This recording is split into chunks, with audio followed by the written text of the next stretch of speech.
നമസ്കാരം, സ്വാഗതം. നമ്മളിന്ന് സംസാരിക്കുന്നത് ബാൽ നിർമ്മാൺ കി കഹാനിയാം ഭാഗ് 1 എന്ന പുസ്തകത്തെക്കുറിച്ചാണ്.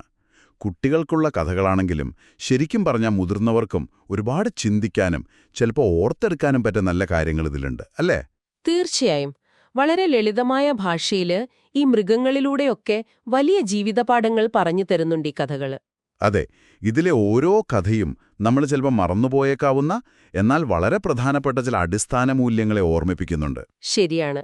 ഇന്നത്തെ നമ്മുടെ ഈ സംഭാഷണത്തില് നമുക്ക് ഈ കഥകളിലെ പ്രധാന ആശയങ്ങൾ എന്തൊക്കെയാണെന്നും അതിൽ നിന്ന് നമുക്ക് എന്തെല്ലാം ഉൾക്കൊള്ളാനാവുമെന്നും ഒന്ന് നോക്കാം. ഓക്കെ, അപ്പോൾ ഈ കഥകളുടെ ഒരു പ്രത്യേകത അതിൻ്റെ ലാളിത്യമാണ്. എന്നാൽ ആ ലാളിത്യത്തിനുള്ളിൽ നല്ല ആഴത്തിലുള്ള ചില ചിന്തകളുണ്ട്. നമുക്ക് ആദ്യത്തെ വിഷയത്തിലേക്ക് കടന്നാലോ? സത്യസന്ധത. കിസാൻ കി പരീക്ഷ, അതായത് കൃഷിക്കാരന്റെ പരീക്ഷ എന്നൊരു കഥയുണ്ടല്ലോ. വീട്ടുവാതിൽക്കൽ ഒരു സ്വർണ്ണ നാണയം നിറച്ച കുടം കിട്ടിയിട്ടും അത് സ്വന്തമാക്കാതെ രാജാവിന് തിരിച്ചേൽപ്പിക്കുന്ന ഒരു പാവം കർഷകന്റെ കഥ. ഓർക്കുന്നുണ്ട്. അതും ദാരിദ്ര്യത്തിൽ കഴിയുമ്പോഴാണ്.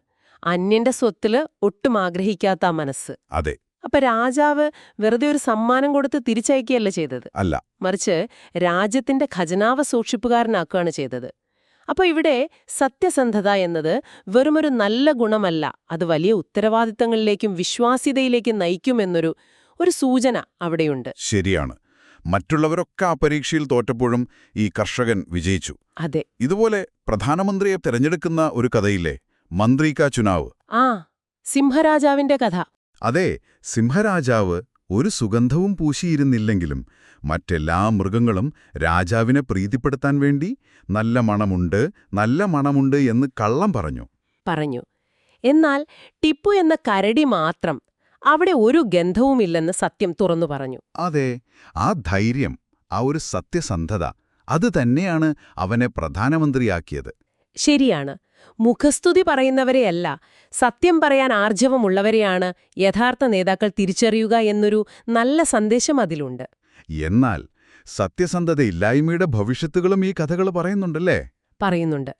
ചോരി കാ ദണ്ഡ്, അതായത് മോഷണത്തിനുള്ള ശിക്ഷ എന്ന കഥ. അതിൽ സുബുദ്ധി എന്ന മുതലയുടെ ആപ്പിൾ മോഷ്ടിച്ച കാളി എന്ന പൂച്ചയ്ക്ക് ശിക്ഷ കിട്ടുന്നുണ്ട്. ഓർക്കുന്നു. രാജാവ് മുതലയുടെ രോഗിയായ കുഞ്ഞിനു കൊടുത്തതായിരുന്നു ആ ആപ്പിളുകൾ. അതെ. അത് മോഷ്ടിക്ക മാത്രമല്ല, പാവം മുതല യാചിച്ചിട്ടും തിരികെ കൊടുക്കാതെ കളിയാക്കുകയും ചെയ്തു ആ പൂച്ച. ശരിയാണ്. അവസാനം സിംഹരാജാവ് 1 മാസത്തെ തടവു ശിക്ഷയാണ് വിധിച്ചത്. അപ്പോ അന്യന്റെ വസ്തുക്കൾ അനുവാദമില്ലാതെ എടുക്കുന്നത് തെറ്റാണെന്നും അതിന് ശിക്ഷയുണ്ടെന്നും വളരെ വ്യക്തമായി പറയുന്നു. അതുപോലെ മറ്റൊന്ന് സിയാർ കി ചാലാക്കി, കുറുക്കന്റെ തന്ത്രം. ആടിനെ പറ്റിക്കുന്നത്. അതെ. ശ്യാമ എന്ന ആടിന് കുളം വിറ്റിട്ട് അതിലെ വെള്ളം തന്റേതാണെന്ന് പറഞ്ഞ് ഉപയോഗിക്കാൻ സമ്മതിക്കാതിരുന്ന കിട്ടു എന്ന കുറുക്കൻ രാജാവിന്റെ മുന്നിലെത്തിയപ്പോ ആ തട്ടിപ്പ് പൊളിഞ്ഞു.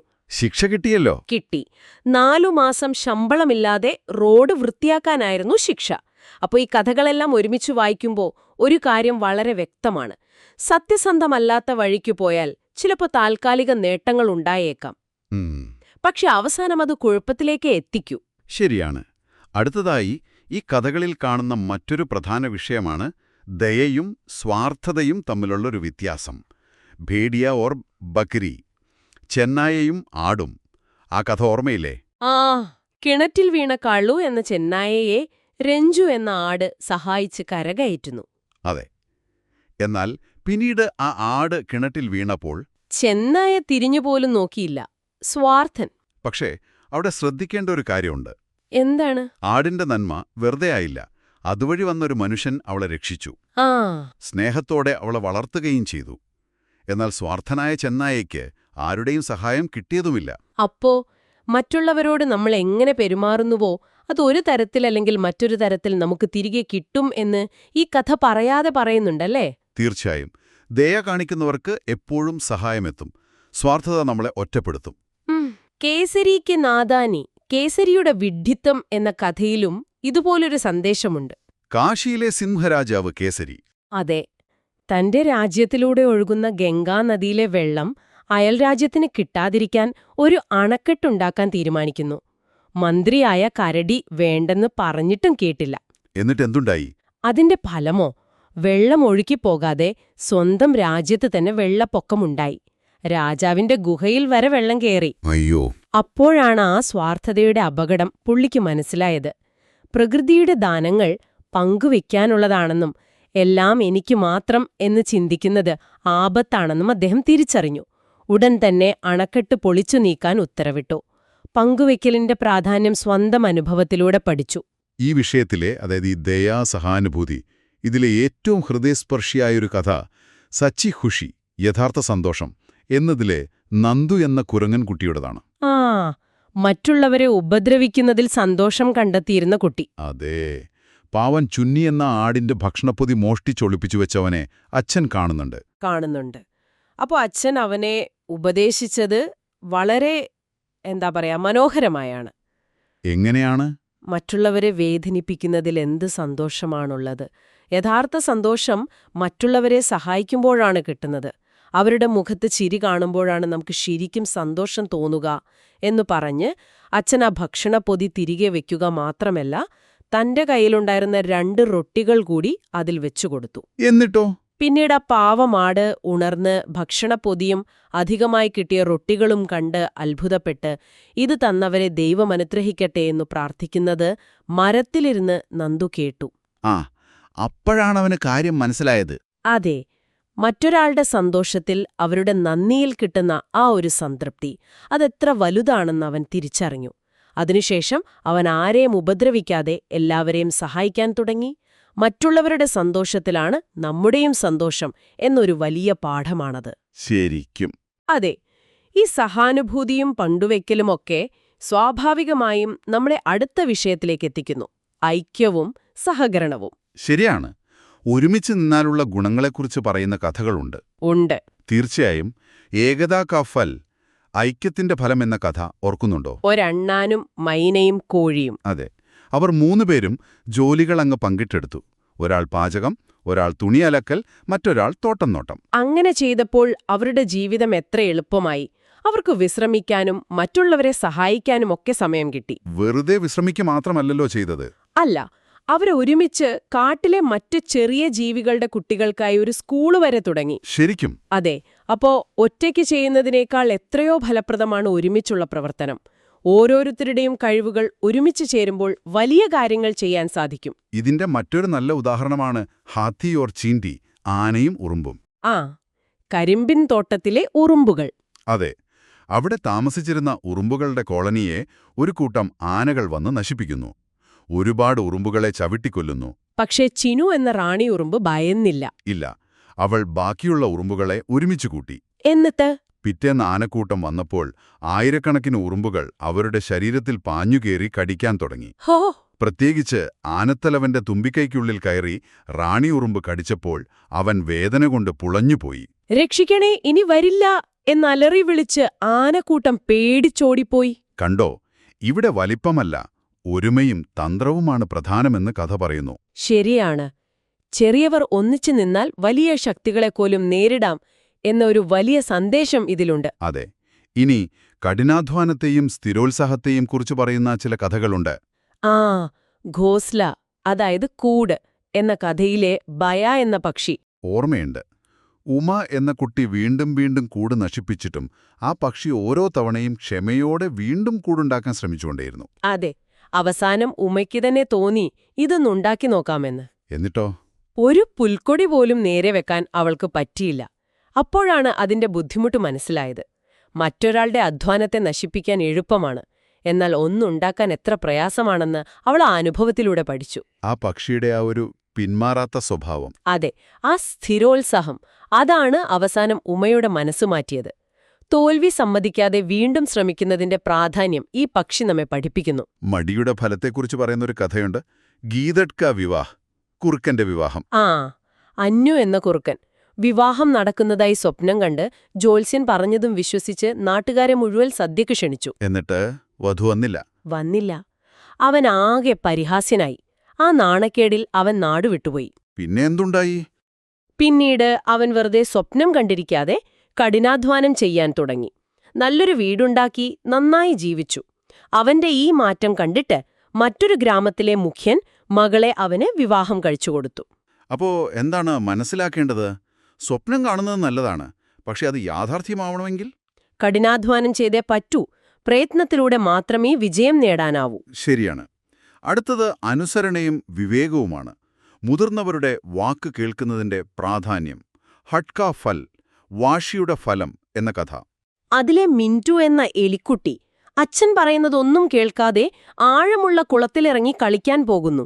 അച്ഛൻ മുന്നറിയിപ്പ് നൽകിയതാണ്, ആ കുളം അപകടം പിടിച്ചതാണെന്ന്. പക്ഷെ കൂട്ടുകാരുമായി വാശിക്ക് കുളത്തിൽ ചാടി മുങ്ങിത്താഴാൻ തുടങ്ങി. ഭാഗ്യത്തിന് അവിടെയുണ്ടായിരുന്ന ജലക്കോഴികൾ അവനെ രക്ഷിച്ചു. എന്നാലും അനുസരണക്കേട് കാണിച്ചതുകൊണ്ട് അപകടം പറ്റി. ദിവസങ്ങളോളം പനിപിടിച്ചു കിടന്നു. അതെ, മുതിർന്നവർ പറയുന്നത് പലപ്പോഴും അവരുടെ അനുഭവത്തിൽ നിന്നുള്ള പാഠങ്ങളാണ്. അത് കേൾക്കുന്നത് നമ്മളെ അപകടങ്ങളിൽ നിന്ന് രക്ഷിക്കും എന്ന് ഈ കഥ ഓർമ്മിപ്പിക്കുന്നു. ഇതേ ആശയം വരുന്ന മറ്റൊരു കഥയാണ് ആജ്ഞാകാരി ബാലക്, അനുസരണയുള്ള കുട്ടികൾ. ചിന്റു, പിന്റു എന്ന ആട്ടിൻകുട്ടികൾ.